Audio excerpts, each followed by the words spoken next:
கேசமீரோவ Amorim press கான்ஃபரன்ஸ்ல, "நீ வேலைக்கு ஆக மாட்ட. எனக்கு வந்து மிட்ஃபீல்ட்ல வந்து நான் ட்ரெய்னிங் செஷன்ஸ்ல யார் நல்லா பெர்ஃபார்ம் பண்றாங்களோ, அவங்கள தான் பெஸ்ட் ஆஃப் த டீம்னு நான் நெனைக்கிறேனோ, அவங்கள தான் நான் வந்து டீம்ல வந்து பிக் பண்ணி நான் ப்ளே பண்ண வைப்பேன்னு" சொல்லிட்டு அமோரிம் சொன்னான். பிரஸ் கான்ஃபரன்ஸ்ல ஓப்பனா போட்டு உடைச்சுட்டான்.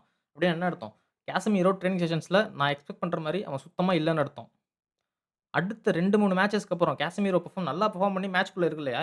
இப்போ வரைக்கும் கேசமீரோ is the starting centre midfielder for United. Mentality தான். இப்ப மெயினோ வந்து நான் ஸ்டார்ட்டரா தான் இன்னுமே பார்க்குறேன். பட் ப்ரூனோ அண்ட் மெயினோ 2 பேரையுமே நான் வந்து சேர்த்து வச்சு பார்க்குறேன். ஸோ மெயினோ அண்ட் ப்ரூனோ 2 பேருமே ஒரே பொசிஷனுக்கு இப்ப ஃபைட் பண்ணிட்டு இருக்காங்க. அப்படின்னு சொல்லிட்டான். இது வந்து முன்னாடியே சொல்லிட்டான். இப்ப பிரஸ் கான்ஃபரன்ஸ்ல மெயினோவ பத்தி கேட்டப்போ, அமோரிம் என்ன சொன்னான் அப்படின்னா, "எனக்கு தெரியும் நீங்க வந்து மெயினோவ லவ் பண்றீங்க.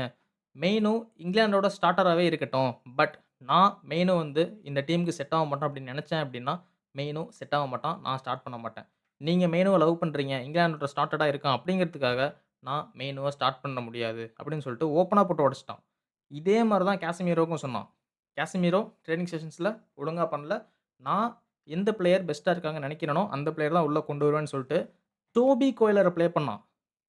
எல்லாம் என்ன சொல்லிட்டு இருக்காங்க, அகாடமி பிளேயரே ப்ளே பண்ண வைக்க வைக்க மாட்றான்னு சொல்றாங்க இல்லையா? டோபி கோய்லர ப்ளே பண்ணான். அதுக்கப்புறம் கேசமிரோ இப்ப நல்லா ப்ளே பண்றான்னு சொல்லிட்டு உள்ள இப்போ நல்லா ப்ளே பண்ணிட்டு இருக்கான்.